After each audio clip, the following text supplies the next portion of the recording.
Georgia survived Georgia Tech in 8 overtimes. Yes, you heard that correctly. Yes, you watched it correctly and saw it correctly when the result came across your phone late in the night of this insane classic in the umpteenth edition of clean old-fashioned hate that Georgia had the blessing of actually being able to play in Athens. As we know, they had a lot of tough games this year. A lot of them played on the road. A lot of them played in neutral sites. Of course, they'll play the SEC championship game in a neutral site. But this was a big one for Georgia to be able to have in Athens. And, kind of coming into it, and after you see the game play out the way it does, you ask yourself, are you worried about Georgia? Are you worried about the Georgia Bulldogs after it takes them 8 overtimes to beat the Georgia Tech Yellow Jackets? And as a diehard fan, I'm just going to tell you, no, I'm not.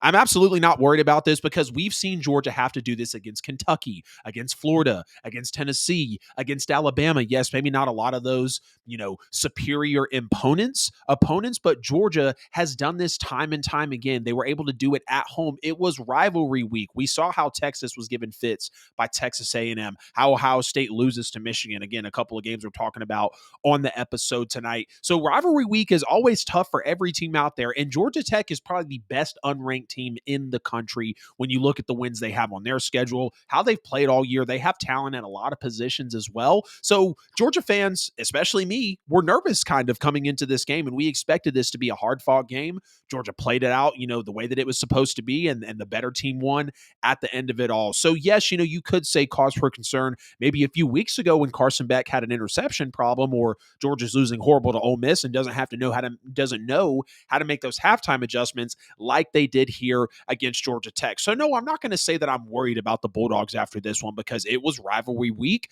They survived. They'd outplayed Tech when they had to, and they came away with the win. It was the first time since 2006, though, that Georgia has rallied from 17 down in a game. Just the second time in 20 years since Georgia rallied from 14 down in the fourth quarter to come back and get a win. And the third time ever in the series of Georgia and Georgia Tech that Georgia was down 17 plus, and they came back to win the game. We're talking about it on the broadcast, so the specific details of the years, and where the games were played when Georgia was able to make those comebacks. And of course, the entire first half was all Georgia Tech. At no point in the first half, or really even kind of as this game went on, did I feel like as a fan that Georgia was really going to win this one. I mean, nothing was going Georgia's way. You had a failed fourth down try, a fumble from Nate Frazier, who continues to need to work on his grip strength. I've been watching him fumble for the last month, to a field goal that never had a chance at the end of the first half for the Bulldogs as well. So it was just a very, very tough going. And the offense was absolutely horrendous in the first half. And it wasn't on Carson Beck. It was Mike Bobo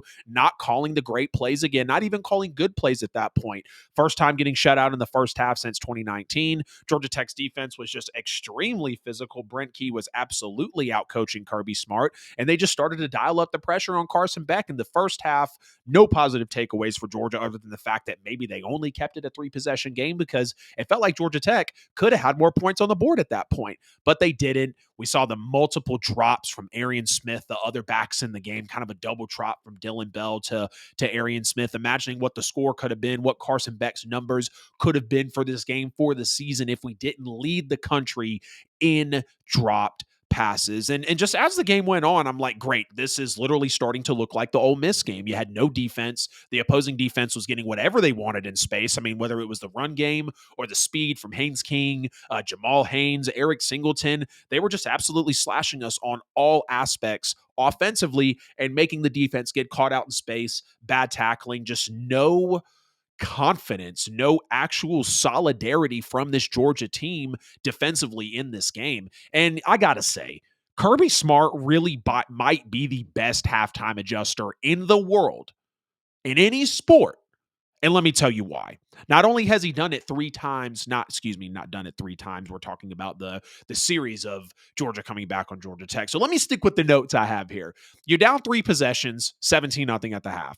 You're at home. It's rivalry week. It's senior night. You're asking your seniors, is this how you want to leave the field? Is this the last effort you want to put out on this field? The college football playoffs is on the line. You're down 20-6 to start the fourth quarter. You're down 27-13 with 5 minutes to go. It really felt like the game was over at that point. Your 30-game home winning streak seems to be all but over. You're getting outcoached in every aspect, and you've shown the country that you can adjust like this and do this repeatedly. Versus versus Oklahoma in the Rose Bowl years ago against Baker Mayfield, against Alabama this year in the second half, against Tennessee, against Florida, against Kentucky, now again in this game.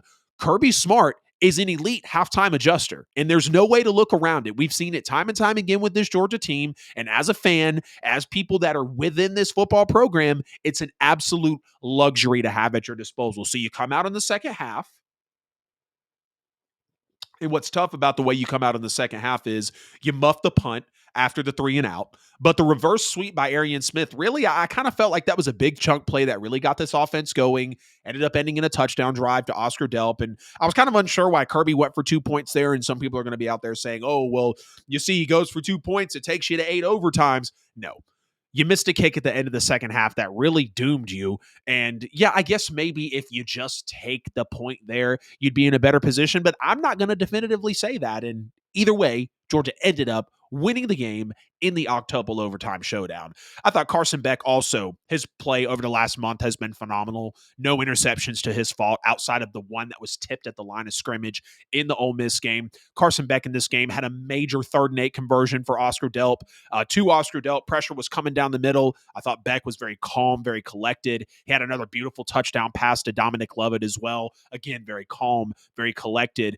Over the back / the middle of really 4 defenders. You can see it on the broadcast. They kind of pointed out he's trying to float that ball into the back of the end zone, and he successfully does it. That's a throw that you make on Sundays. That's a throw that'll potentially get you drafted. I still don't know where Carson Beck can be graded or gauged in terms of draft stock now, how he's played for the last month, but he did lead the SEC in touchdown passes, and he has looked great over the last month in these big-time games for Georgia to come down and get these wins. So, really Carson Beck was almost perfect in the second half, if you ask me.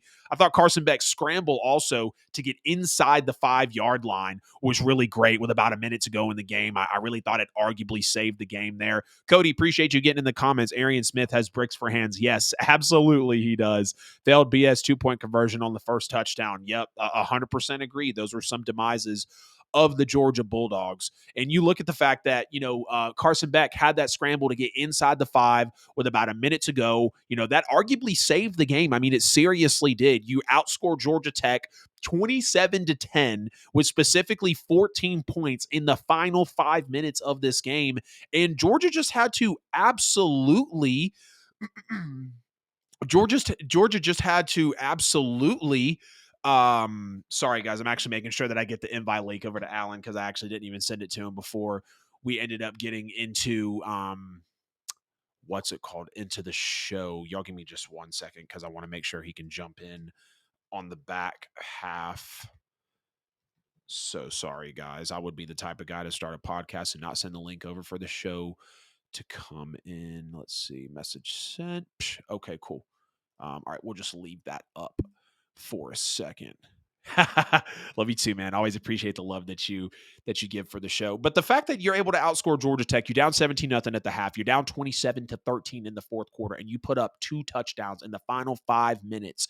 You outscore Georgia Tech 27-10 to end up being able to get this game to overtime, to be able to win this game in the 8 overtimes. I just love to see us come out and score immediately at the start of the first and second overtime. And then here it goes, the battle of the overtimes. Who can call the best 2-point play from the 1, the 2, or the 3-yard line, depending on the possible penalties or, whatever was going to shake out as these overtimes were unfolding. I really did think that both teams did pretty well outsmarting each other up until about the 6th overtime. I thought Georgia really should have won again on basically that double drop from Dylan Bell to Arian Smith. But I thought Georgia's defense was absolutely lights out, elite.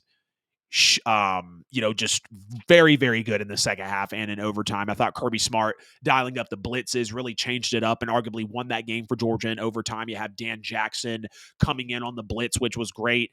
No penalties besides the 7th overtime one, and even then it was ticky-tack. You had Georgia Tech, smartly enough, confusing the Georgia defense, going out in a very different formation, and Georgia was trying to adjust to an insanely confusing formation that Georgia Tech, again, smartly came out in, and you have a little pass interference, whatever, so be it. They still don't score. And again, you still win the football game. Speaking of that man, Dan Jackson, I think he was the absolute MVP of this game when it mattered the most. He had that hard hit on Haynes King that caused the fumble that Georgia really needed with 2 minutes to go. Very questionable for them to not even think about that being called targeting. I know it wasn't called on the field, so I think it might have to be called on the field technically to be reviewed for targeting, but there was none of that. We do see Dan Jackson's helmet kind of pop Payne's King head up. So, if I was a Georgia Tech fan, I'd be mad about it for sure, but SEC referees at its finest, we know what that entails within itself. And then the multiple blitzes in overtime that, again, Kirby Smart